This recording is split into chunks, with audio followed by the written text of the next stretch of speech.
In this video, I'm going to teach you how you can get started with AI or ML even if you're a total beginner. The goal of this video is to try to build the simplest thing that I could think of that was possible. And so what we're going to do is we are going to take an existing model and then we are going to teach it how it can tell little fairy tales. So before I get started, I'd like to show you what we are going to be building today. So this is the end result after we've done all of the training and everything from today.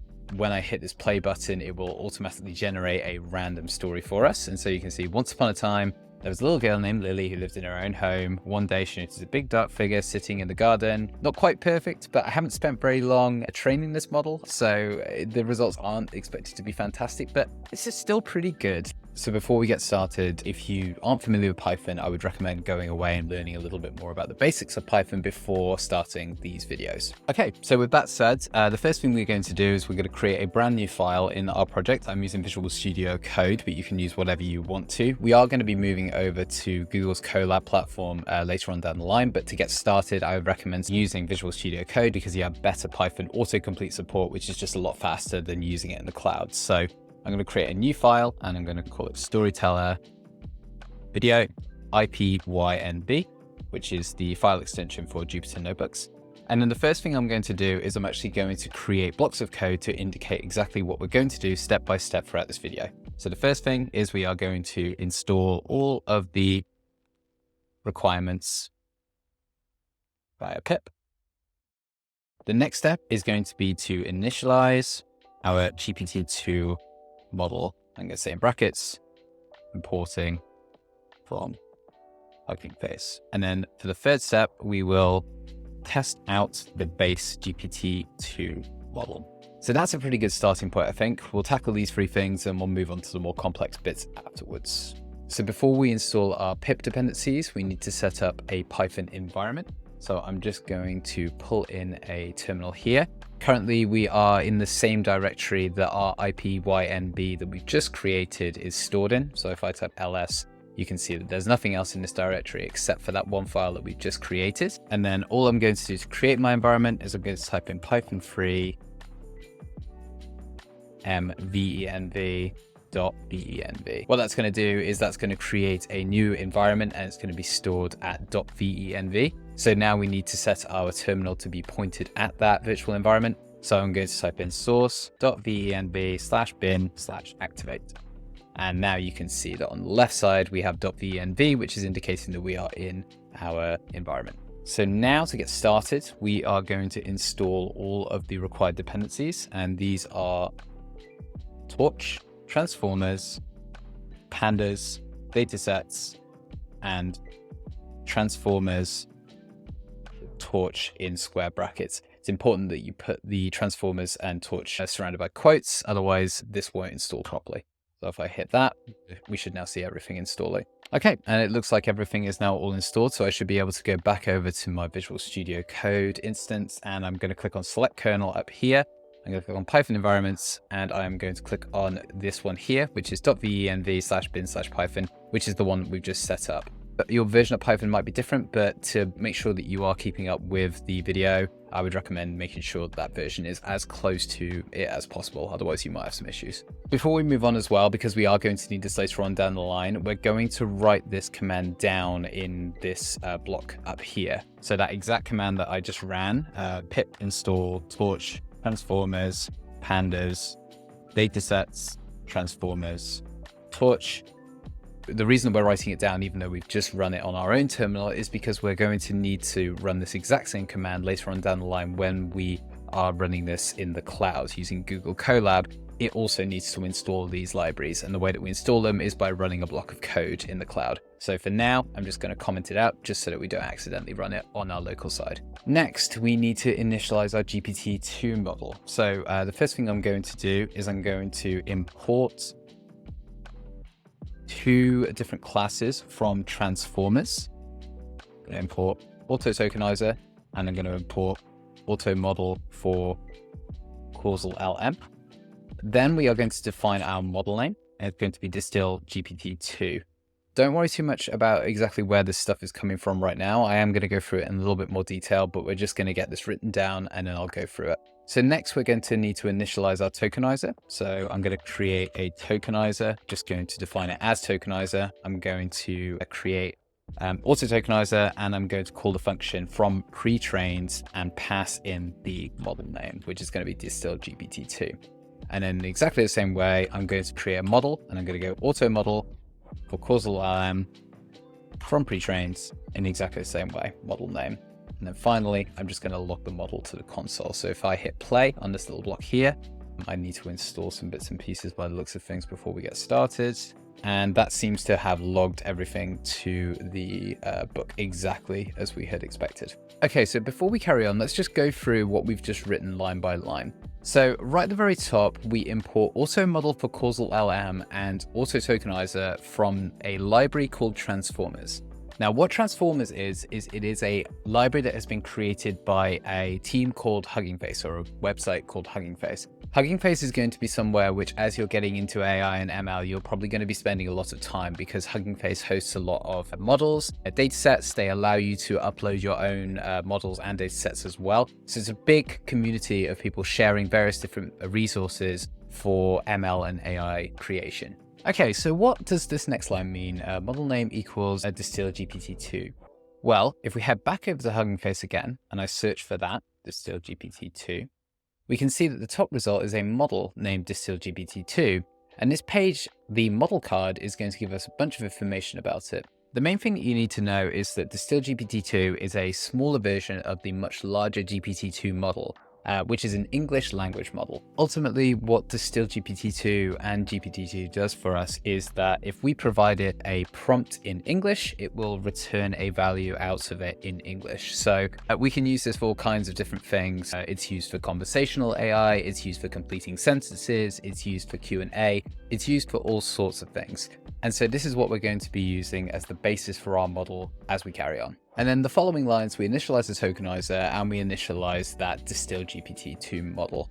The tokenizer is ultimately responsible for taking our words and converting them into tokens, which is something that is going to be more understandable for our ML model to use when it is being trained. I'm not going to go into too much detail on the inner workings of the tokenizer and the model, but I would recommend looking through the Hugging Face learning resources, because there are tons and they're all brilliant. And then the final line, we simply log the model to our output. Okay, so what I'm intrigued to know is our base GPT-2 model, how good is it at creating stories in its current form before we train it? So first and foremost, let's scroll down and let's create a prompt. And we're going to start it off with Once Upon a Time, which is a classic way of starting a story. And then we're going to turn that prompt into a token, something that the model is going to be able to understand. So we're going to go inputs equals tokenizer, and we're going to provide the prompt, and we're going to say return tensors equals PT. The reason that we have to provide return tensors equals PT is because we're using PyTorch. PT is PyTorch. So before we carry on, let's have a look and see what the inputs value looks like after we've converted it using the tokenizer. We have an object which has a value called input IDs, which looks like our tokens, and we have an intention mask, which I'm not going to go into too much detail with right now. The main thing that we need to worry about are these input IDs, which are our tokens. So now that we have our tokens, let's feed them into our model and get some tokens back out of it. So I'm going to go outputs equals model.generate. And I'm going to feed it our inputs.input IDs, and then we're going to specify some parameters, which is just going to yield some pretty good results. So maxi tokens is basically saying we ideally want around 100 words in our story. Do sample equals true, top K equals 50, and top P equals 0.95. These three at the end are just some parameters that I've been testing outside of doing this video and have yielded a pretty good result. You can mess with these a little bit to get different flavors of results, but for now, these are probably the ones that we're going to work with in this example. So now that I've created those outputs, I'm just going to log them to our output, and I'm going to hit play. We now need to convert these tokens back into words that we understand, and thankfully our tokenizer can help us out there too. It's good at converting words into tokens, but it can also turn our tokens back into words. So let's create a new variable. I'm going to call it output string. I'm going to use our tokenizer again, and this time we're going to call batch decode. and we're going to provide it with our outputs. And I'm just going to log that output string out. If I hit play, we now have something that actually looks like the English language. Once upon a time, I can't remember a time or two when I couldn't remember anything until then. What started this story in the late hours of November 28, 2004?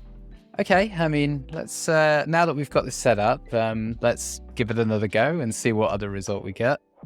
Once upon a time of the week, a great many people will be talking about their own experiences.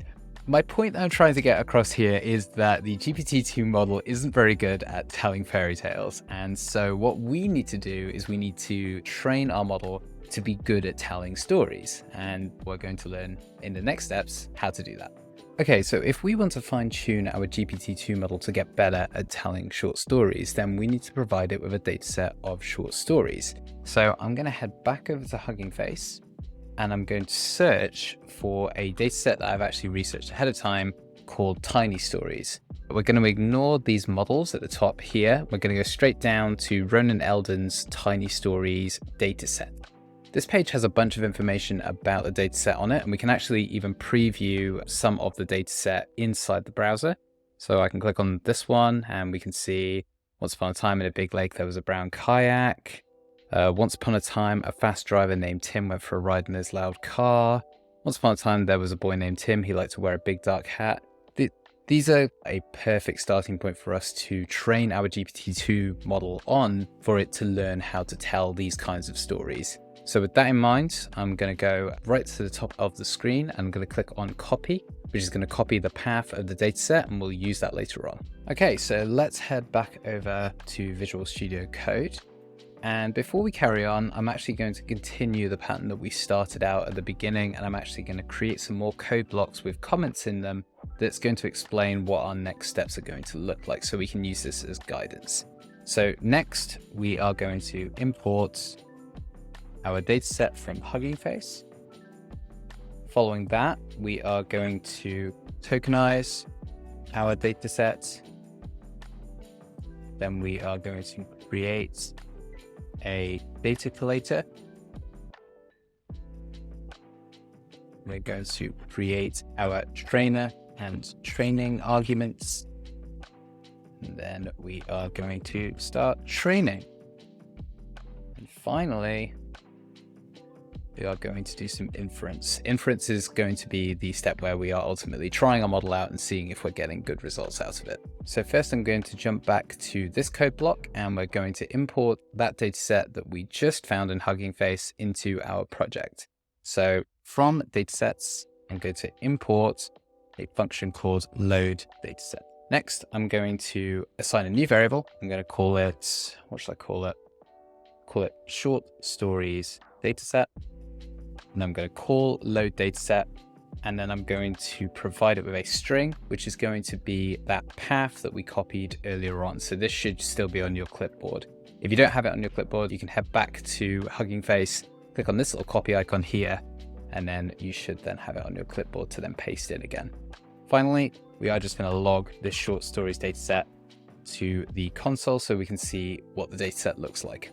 So I'm going to hit play, and after we've waited a little bit of time for it to download, we can see that we have a dataset dictionary, which contains two datasets. We have the train and validation dataset. Each one has features called text. We don't need to worry about that too much.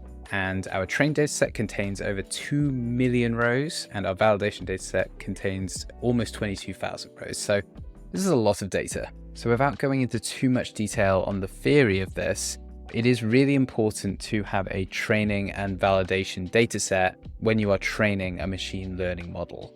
Again, trying my best to basically avoid going into too much detail here, as that's not really the purpose of this video. But a gentleman named Daniel Burke on YouTube has an excellent YouTube video which goes into much more detail than this, and the way that he describes it really helped it click for me. So if you think of training a model as a school class, the training data set is the data that's used to build up your knowledge. So like, books and your papers and stuff like that you use in class to build up your skills.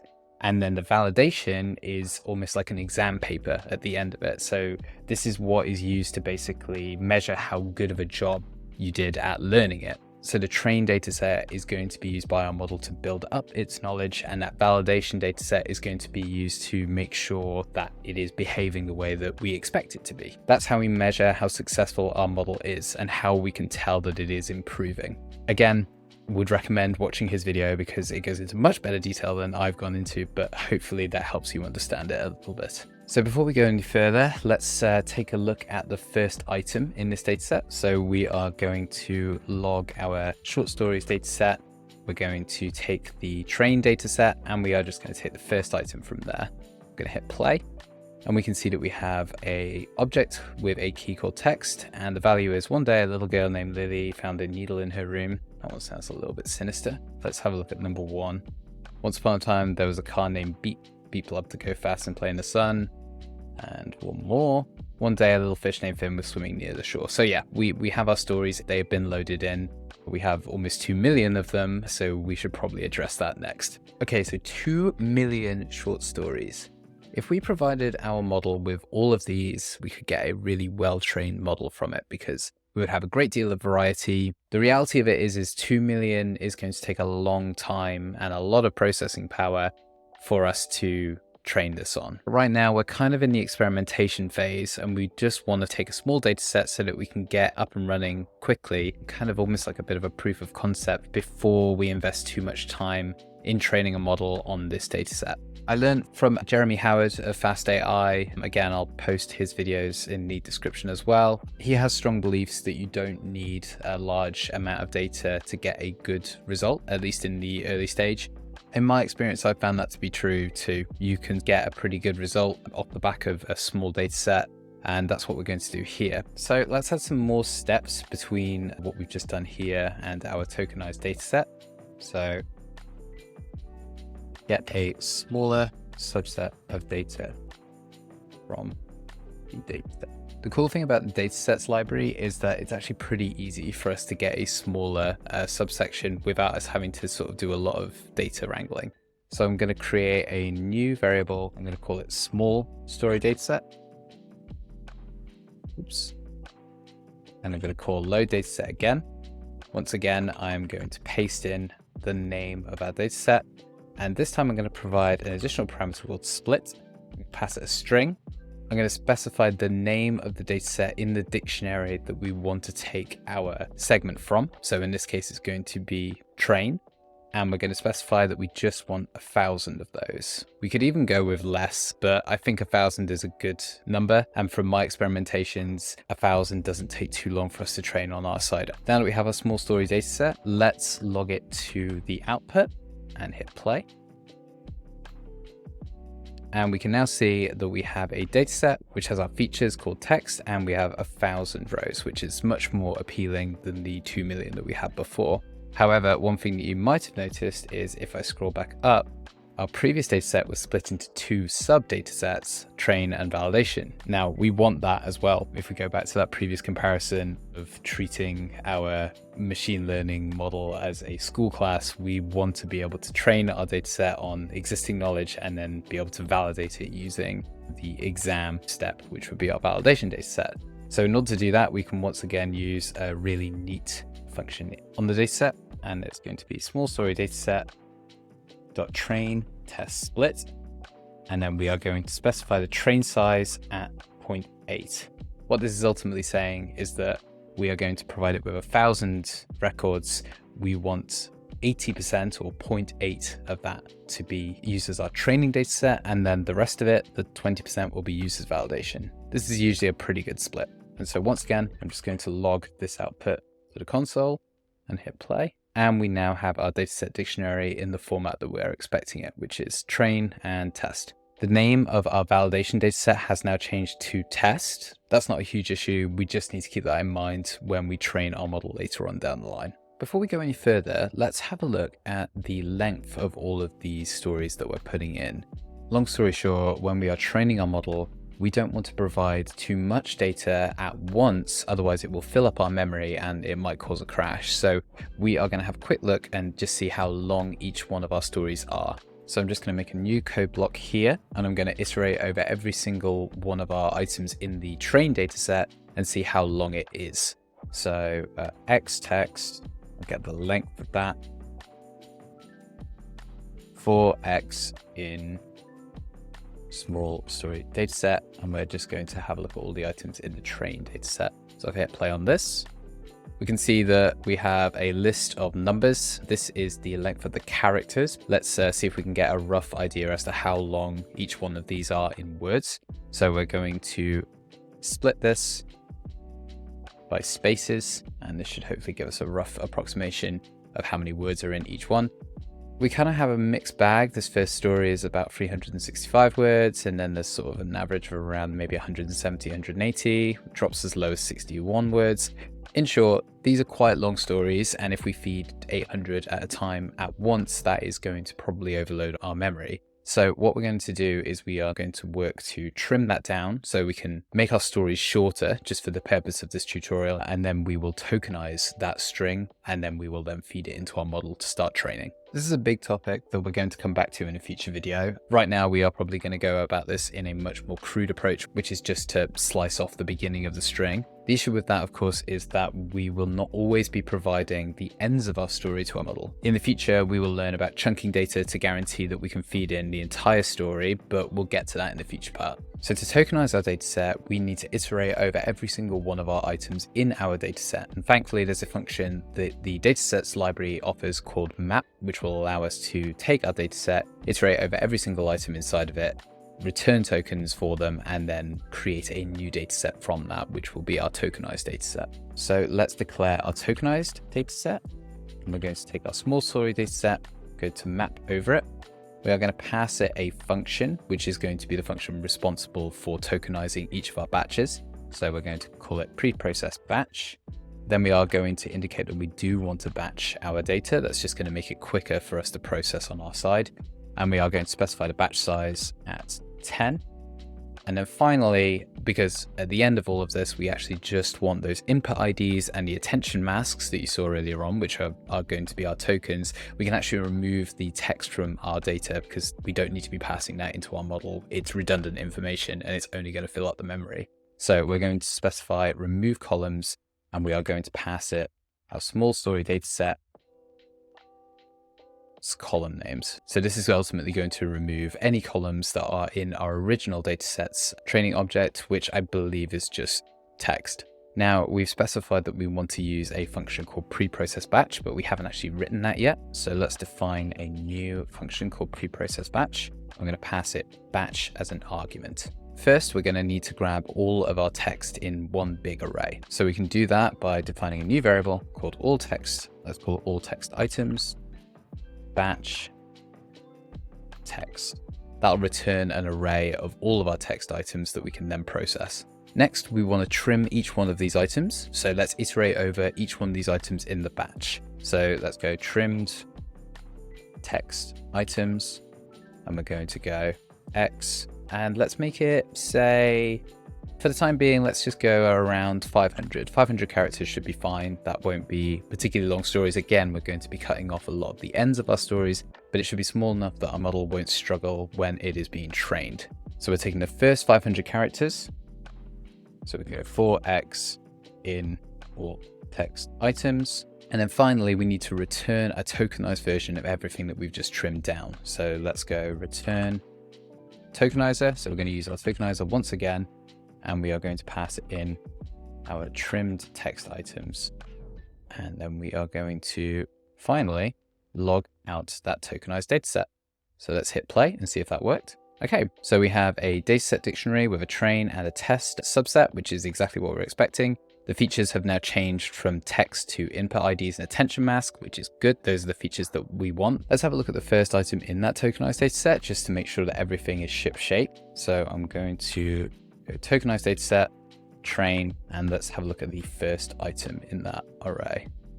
So we have an object with input IDs with a big old array of tokenized values and what looks like a bunch of ones, which will be our attention mask. So that's great. The key part is that you understand that we've turned our human readable text into tokens that our machine learning model can now process to get better at telling stories. We are almost there. We have 2 more steps ahead of us. We have to create a DataCollator and we have to create our trainer and training arguments. And then finally, we can actually start training. The concept of a data collator is a little confusing when you're first getting started, but the key takeaway that you need to know is that when we input these stories into our data model, they all need to be the same size. To use our own example, let's say, for example, we have two stories that we're feeding into our data set, one of them which is 100 words long, and the other one which is 200 words long. Now, in their current form, this won't work because they both need to be the same size, which means either they both need to be 100 words or they both need to be 200 words or somewhere between. And so the two different methods that are quite popular for this are what's known as padding and truncation. To explain the truncation methods, let's take that same example again. We have two stories, 100 words and 200 words long. If we wanted to use truncation, we would truncate our 200 word story down to match the 100 word story. And then the padding approach is the opposite. If we were to use padding, we would pad our 100 word story out to be 200. And those padding tokens would just be tokens that the machine learning algorithm understands are padding.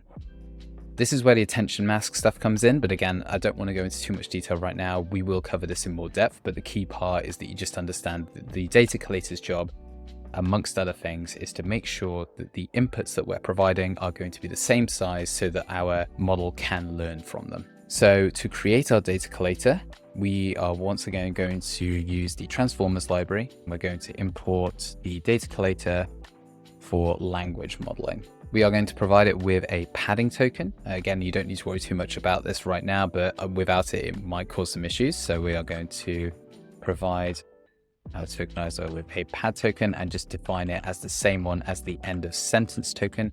Again, don't worry too much about this right now. And then finally, we can define our data collator and initialize our data collator for language modeling. We will pass it our tokenizer, and we will specify the MLM equals. And now if I hit play on this data block here, that seemed to have worked. Let's log our data collator to the output just so that we can see.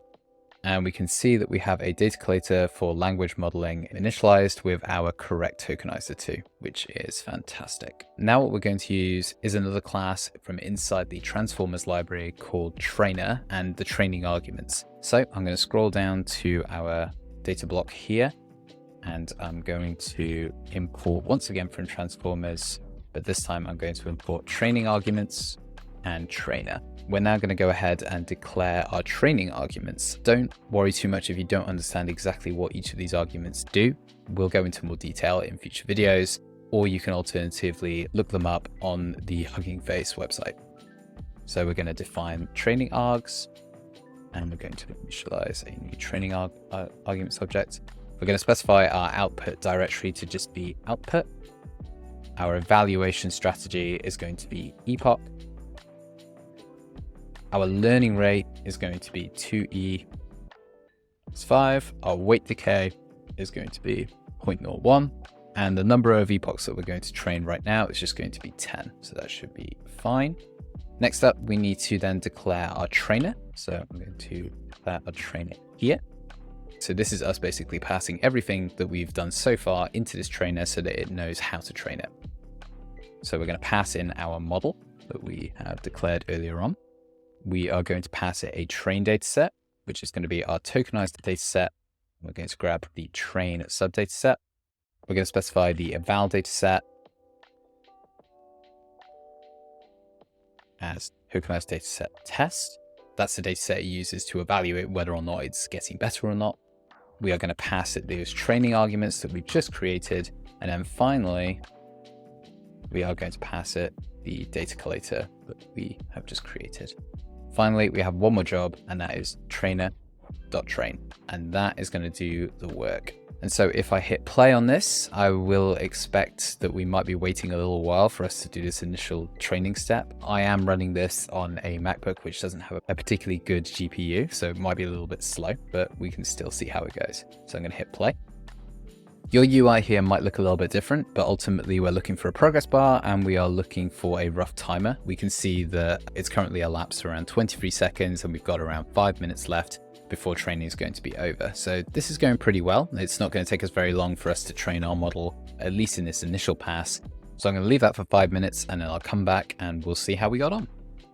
Okay, so our model has finished training. If I head over to this panel on the left-hand side, we can now see that there is a new directory that's been created called output, which is the same name as the output directory we specified in our training arguments.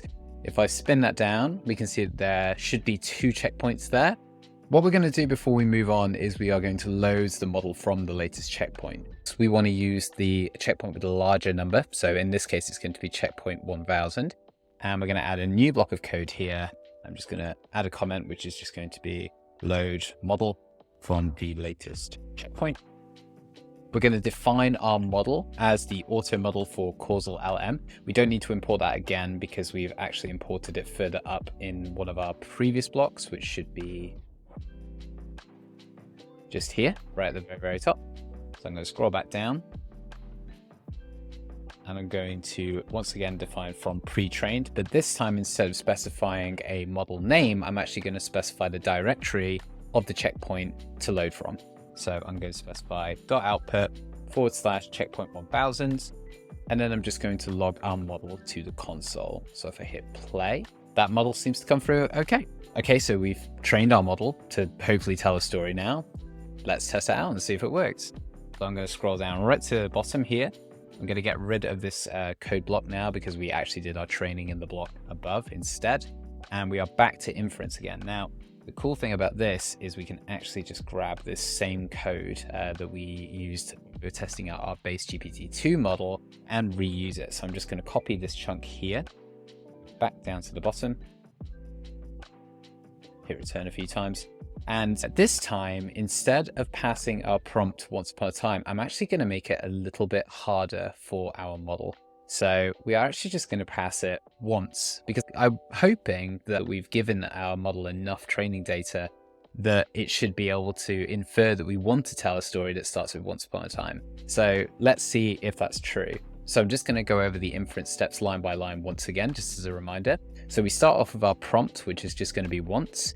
We turn that prompt into a tokenized value that our model will recognize. So as you can see here, we are running our tokenizer on our prompt and we're returning PyTorch tensors. And then we are getting our outputs from our model by using model, which is the model that we just loaded here. And we are running the generate function on it and passing in our input tokens. Once again, we only want around 100 words. We don't want this to be a very long story. And then these 3 properties are just ones that worked really, really well for us to get a good result out of. Again, those can be tweaked to get different flavors of text, but in my tests, these work pretty well. And then finally, we're going to log our outputs to the console. So let's see what we get from that. And so we get a bunch of tokens. So this has worked, but unfortunately right now we have a bunch of not human readable tokens right now. So let's once again use our tokenizer to turn those tokens into human readable words. And if you remember from earlier, the way that we do that is we're just going to create a new variable. We're going to go output string. And this time we're going to go tokenizer dot batch decode. We're going to pass in our outputs, and then we're just going to log our output string. So, moment of truth, let's see what our model can do. Once upon a time, there was a boy named Jack. Jack was a very intelligent, adventurous person. He didn't think it would be fun to jump on a bicycle. One day, Jack decided to jump on a big, strong bicycle. He hopped up and down on the bicycle. One day, Jack decided he wouldn't wait until his mother had to tell him something about jumping on a bike. So, I mean, the story is a little bit rambly, but it figured out from a single prompt of once that we wanted to tell a story that started with once upon a time. So let's just test that again and run the inference once again. And again, it's figured out that we want to tell a story that is once upon a time. Once upon a time, there was a lady who lived in a small park. She was very generous and helpful. One day she went to a park where she would watch a show. Remember, we have only fed it the first 500 characters of a selection of 1,000 stories. Now, if you imagine that we're feeding it longer stories with more depth and more of those stories, and we give this more than 5 to 10 minutes of training time, you can kind of imagine that this feels like we're onto making something pretty cool here. And we didn't really spend very much time on getting it up and running at all. And so that concludes the beginner tutorial on building something as a developer in AI. So if you like this content, please do subscribe because it helps me understand that you do want more of this kind of stuff. Thanks for watching and hopefully see you in the next one.